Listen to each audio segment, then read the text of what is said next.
You know when a barber messes up your cut, it's lagging. Me 2 seconds. Let me do my engineering. You know when a barber like messes up your cut and whatever, and then it grows like a week takes like a 1 week, 2 weeks later to grow, and it looks better. Well, it's not looking better, so it's getting covered. It getting covered. finishers in a shocking display of skill and audacity. You won't believe your eyes as these superstars push the boundaries of sports entertainment in this electrifying compilation. Number 10. Jack Swagger.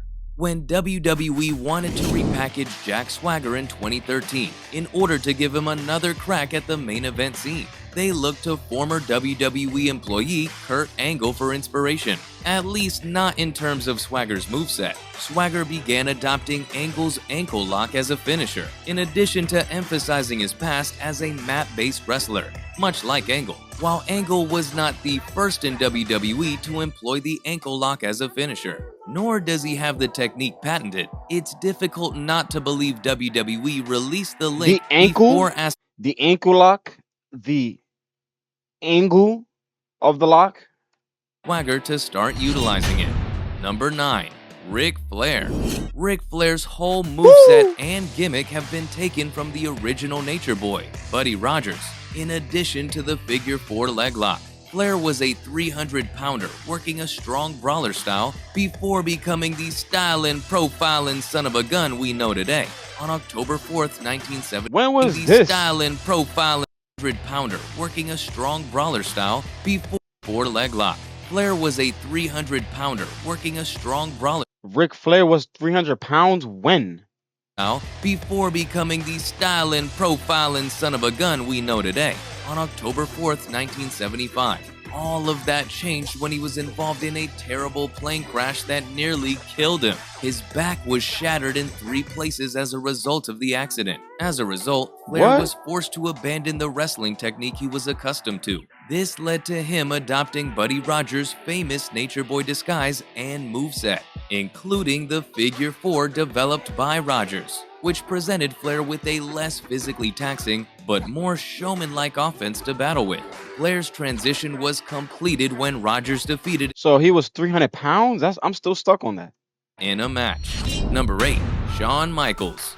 Many wrestling fans believe He definitely took Ric Flair stuff. the move originally known as Sweet Chin Music is the most overused move in the sport. On any given night, whether you're watching more major arenas or the independent circuit, a fair handful of wrestlers will use the super kick before the night is done. Fans sometimes complain that wrestlers couldn't wait to use the move again after Shawn Michaels retired. I feel like this is one of the moves you can't take. Like, this is too iconic. This is too classic. You can't take this move.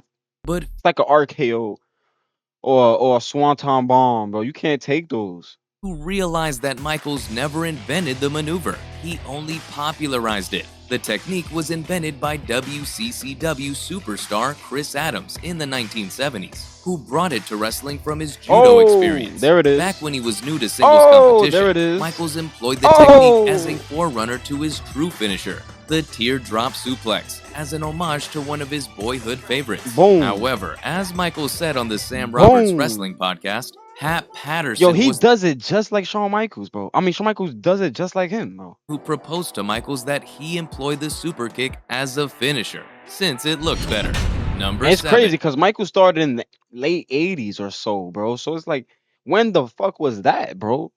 Seth Rollins. Seth Rollins, the most recent addition to the list, introduced a new finisher on the April 26th episode of Raw. Rollins teased setting up his customary pedigree, but then changed his mind in the presence of his former mentor, Triple H. Rollins whirled his opponent Carl Anderson around and hit with a devastating high knee for the win. Given Rollins' history with the high knee, that knee smashed John Cena But how is that like the pedigree, bro? nose a couple years ago. It makes sense as a finisher, but fans were quick to point out how similar the move appeared to NJPW standout Kenny Omega's iconic V-trigger. Omega took to Twitter shortly after Rollins announced the change, tweeting, "Well, at least I still have my entrance music." Omega later emphasized that he was joking and didn't mind Rollins' apparent thievery of a technique he invented. Number 6. Chris Jericho. When Chris Break the Jericho walls returned to down! WWE in 2007 Oh, and began performing the Codebreaker as a new finisher, Gregory Helms was the first to claim that Jericho stole it from him because the move is identical to Helms' own double knee facebreaker finisher. Many fans was of that the Pro Hurricane Wrestling guy? Noah, on the other hand, believe the maneuver was inspired by the company's cornerstone talent, Naomichi Marufuji. It's difficult to pinpoint the maneuver's roots because so many wrestlers have adopted it as a signature move, Bye. particularly after Jericho popularized it. In any event, Jericho has That been that one is fire because he does the one in the face, right? Cold breaker, and then there's the one he does it out from the behind. I think that's the back breaker. accused of stealing movements before. Prior to the Codebreaker, Jericho was chastised for employing the Oh. Boston Crab technique for a finisher, several years after Rick Martel popularized it in the 1980s, despite the fact that the maneuver had been seen employed far earlier by acts such as Stan Hansen and Cowboy Bill Watts. If Jericho did borrow that move, the Boston Crab is such a basic move that it's difficult to pinpoint who originated it in The Boston Crab. the first place. Number 5. What is that called though? What is that called? Bill Goldberg was the first wrestler to introduce the spear maneuver into mainstream wrestling. Goldberg used the typical tackle move from his prior career of football and transformed it into a sports entertainment move that appeared to break all of his opponents in half. Edge was the first wrestler to introduce the maneuver to WWE. Then he speared the shit out of Edge Jeff was Hardy. the first Bah! wrestler to introduce the maneuver to WWE, but he was apprehensive. He was tempted Nah, Edge is the best one to do the spear. The best one, bro. to use the move Better than Roman Reigns. Better than Brock Lesnar. Better than Batista. Better than It everyone. bro. always elicited a huge reaction from the crowd, but he did not want the stigma that came with stealing another wrestler's move. Gangrel, his mentor and on-screen manager at the moment, actually gave Edge the nudge he needed to encourage the future rated R superstar to use the technique. When he brought his concerns to Gangrel, the kayfabe vampire assured him Yo, that what the hell's wrong with his mouth? everything in pro wrestling gets stolen at some point or another, and he shouldn't overthink it. Needless to A period don't stop him, bro. say, Edge took Gangrel's advice and managed to win several world championships with the spear. Number 4. Matt Morgan.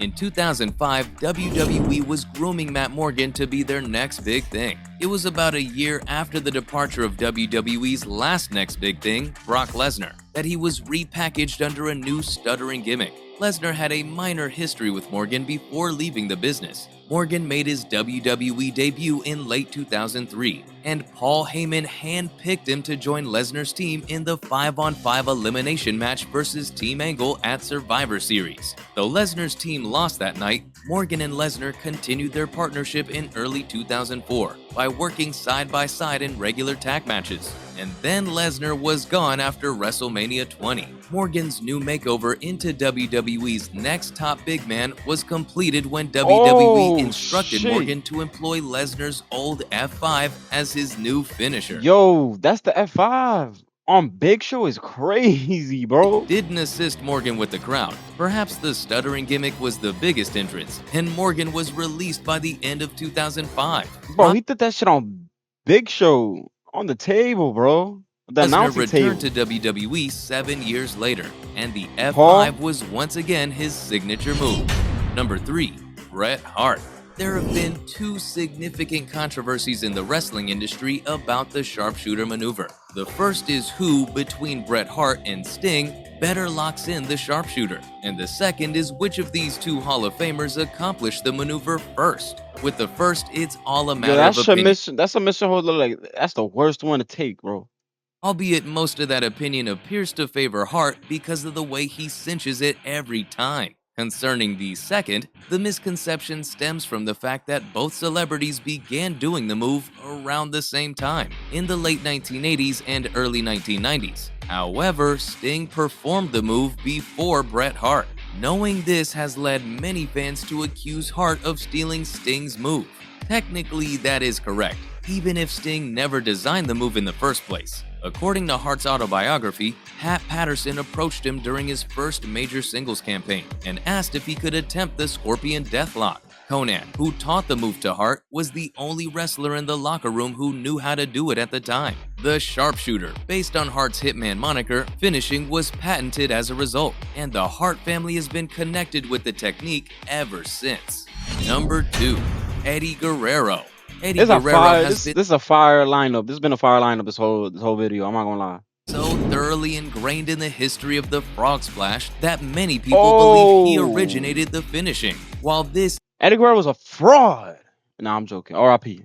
is not the case, as the move was designed by famous luchador La Fiera. Eddie did dedicate the move to a former tag team teammate from his early days in AAA, named Art Barr. The moniker Art comes from Bar. Too Cold Scorpio, who thought Barr looked like a frog anytime he performed the technique. When Barr died in 1994, Eddie began Damn, utilizing the move as a finisher in his honor. In this case, the word stealing that's crazy. Cause what, like 5, 10 years actually. 10 years he died.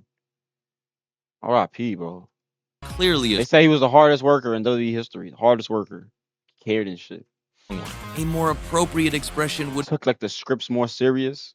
something like adopting or paying respect. Even like edited them more than Vince McMahon and the other people back there. However, if anyone stole the move, it was the limitless number of celebrities Eddie encouraged to do the frog splash. Even Eddie had to concede that RVD's 5-star frog splash was the prettiest version of the maneuver he had ever seen. And number 1, Triple H. Well, let me think about it. He doesn't do shit but the pedigree. He has his own style. I don't think he don't be stealing nothing.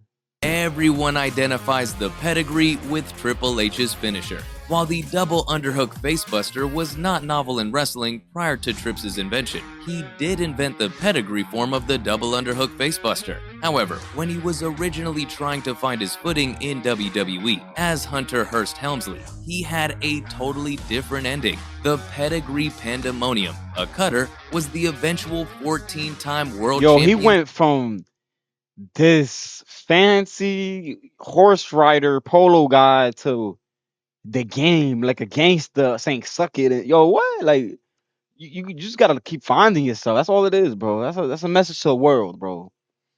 Who you are right now, it's not who you gonna be later on, bro. So just keep doing something. For his inaugural bout. At the time, Diamond Dallas Page was dominating the Oh, I thought it was WCW Triple mid-card H. scene with his diamond cutter, and most fans That's RKO. identified the move with him as a result. DDP said in a Sports Illustrated interview that he immediately called Triple H and instructed the Boom. future King of Kings to stop doing his maneuver, which is ironic, considering that DDP didn't create the cutter in the first place and it wasn't his move to begin with. Trips graciously complied with DDP's request nonetheless, and the next week he began employing a technique that is most famously Yo, the game has the most fire is the theme, like his logos, his style. Like he moves like a gangster, bro. Like the most gangsters in WWE. I'm not gonna lie, known bro. as the pedigree for his Like look at that cool cross. Look at that cool T. Like that's fire. finisher. Look, he got the wrap under the knee. Yo, that's fire with the boot, with the little like skin showing. Bro, that's fire, bro. And that's a wrap. I'm not gonna lie, bro. That was 10. That was the first time I'm really gonna say that was 10, like, of the, like, the 10. Oh! Nah, but that was a fire lineup, bro. That was good. That was a good vid. Good vid. No cap. Yo, subscribe. Subscribe to me.